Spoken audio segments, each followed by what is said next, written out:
BlackRock, the world's largest asset manager, has recently announced that it will be launching a new investment platform in Saudi Arabia with an anchor investment of $5 billion coming from the kingdom's own sovereign wealth fund. BlackRock has been a longtime champion of investments based off environmental, social, and governance criteria, which obviously vibes well with the authoritarian Petro-state. The company's CEO Larry Fink said in an interview that the kingdom has become an increasingly attractive destination for international investments. But that's not really true.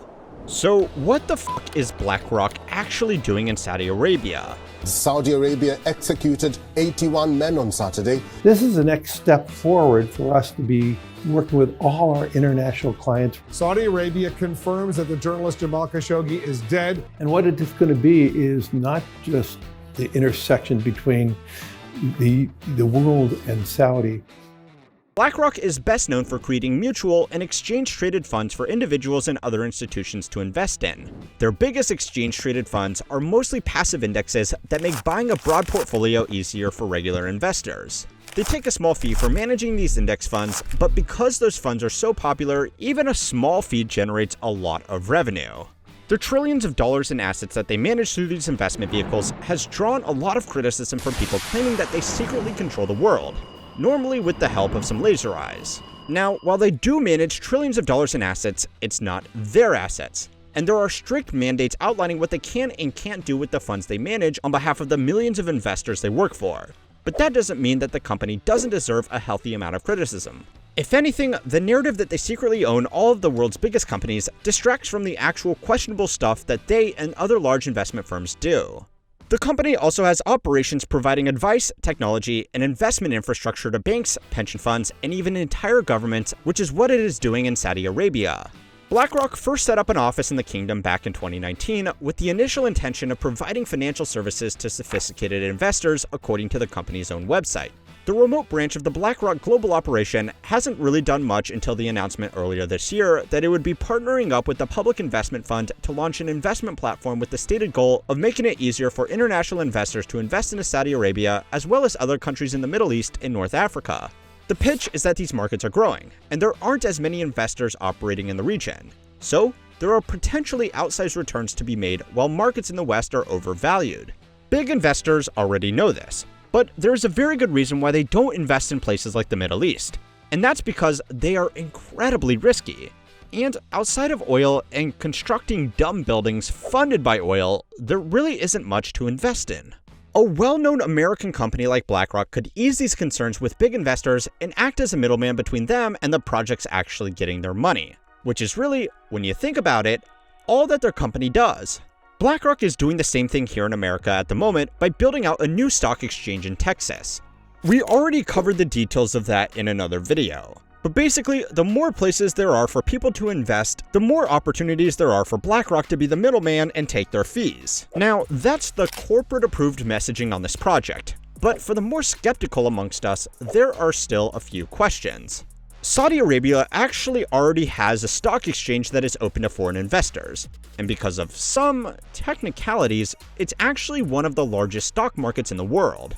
A new investing platform would struggle to match the functionality of a public exchange no matter how well it's funded. BlackRock also could have set up this new initiative in a different country that doesn't have as many laws regarding the conduct of financial activity, as many human rights issues, or as many concerns over national governance. It's a bold decision to start a new investment platform in the region and pass over established financial centers like Dubai, Abu Dhabi, Doha, and land on Saudi Arabia as the best base of operations for your investors. So it's time to learn how money works to find out what this team up is really about. This week's video is sponsored by Skillshare. I've been looking to level up my productivity, and with Skillshare's classes and learning paths, it's been easy to learn how to use Notion effectively. Skillshare is the largest online community for creatives with thousands of classes led by industry experts across film, illustration, design, freelance, productivity, and more. Skillshare helps you take your career, skills, hobbies, passions, or side hustles to the next level with a learn-by-doing approach and stackable lessons allowing you to learn at your own pace. With summer here, it's the perfect time to explore new skills and hobbies. Whether you want to dive into photography, improve your graphic design skills, or learn something entirely new, Skillshare has you covered. I'm currently going through the Notion learning path on Skillshare, and it's been an incredible resource. The courses are well structured and provide hands-on projects to help you master the tool. Staying organized is important in achieving your goals, and Skillshare has a variety of courses to help you learn how to use these important productivity tools. Don't let this summer go to waste. Start learning with Skillshare today. The first 500 people to use my link in the description will receive a 1-month free trial of Skillshare. Get started now and turn your I want to into I made it happen. Saudi Arabia and other oil-rich states in the region are in a race to rebrand themselves before their oil revenue dries up. The UAE, as well as Saudi Arabia, Qatar, and Bahrain are all trying to establish themselves as international business hubs akin to the Singapore of the Middle East. The Harvard International Review dubbed this the rise of the Singapore-Dubai model. Singapore has made itself very rich by being a financial center that bridges the gap between the laws and customs of Asia with investors from around the world. The Gulf states are in a race to do the same with the Middle East and Africa. Unfortunately, there isn't the same level of investment demand in these regions yet, so the countries are effectively buying business activity in the hope that eventually real business activity will catch up. The Saudi Arabian Stock Exchange is one of the largest in the world by total market capitalization, but that's only because it lists Saudi Aramco, the state-owned petroleum and natural gas company with exclusive rights to the most productive oil fields in the world. This technically makes their stock market one of the largest in the world. But Aramco is worth more than every other company listed on the exchange combined, twice over. It would be like putting The Rock on a middle school wrestling team. Yes, they may have won the state championship, but there was one person doing a fair bit of heavy lifting. Anyway, Saudi Aramco barely meets the definition of a public company anyway, because according to the company's own filing, less than 2.4% of the company shares are listed at all, and the Kingdom of Saudi Arabia owns the remaining 97.6%. This gives the local financial sector the appearance of being a major market, when the reality is that it is a lot smaller and more restrictive than other exchanges with the same market capitalization. It also brings the country back to square one, because when the oil runs out, Aramco won't be worth anything. So this is where BlackRock comes in. According to a report by Bloomberg, Saudi Arabia has taken to co-investing in projects with outside partners to try and create enough market activity to kickstart a self-sustaining financial sector. It's not just the finance industry either. The same report detailed that the country wanted to build an automotive industry. So it gave billions of dollars to the EV company Lucid to construct cars in Jeddah. The company wouldn't last without constant cash injections from the Saudi government, because it loses money on every car it sells. But it does make it look like the kingdom has become a cutting-edge automaker. They are basically doing the same thing with finance. They are funding a well-known name to create activity in the hope that it'll create more activity.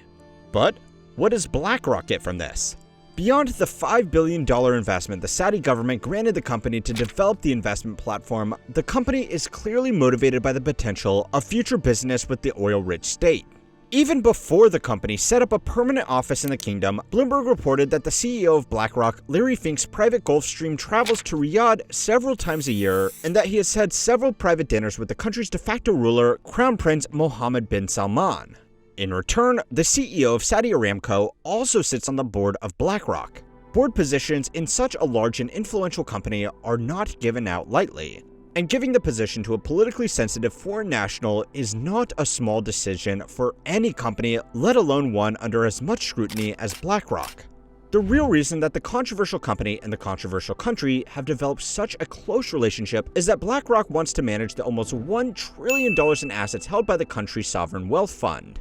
Setting up domestic operations as an option for their existing investors is a small perk when compared to the potential of managing that much money. So it's not really about helping money flow into the country so much as it is managing the money coming out of it. The country and its billions of dollars in oil money could not only invest through the company, they could also invest into the company. BlackRock is a business that owns other businesses on behalf of their investors, but they also have shareholders that own parts of BlackRock itself. Even though the company manages more than $10 trillion in assets, BlackRock, the company, is only worth $130 billion at the time of making this video, because its business model is only making a small fee off the money it manages. Larry Fink's job as CEO of BlackRock is to make these shareholders as much money as possible, and he can do that in two ways. The first way is by managing more money and making more fees, which means more revenue for the company itself.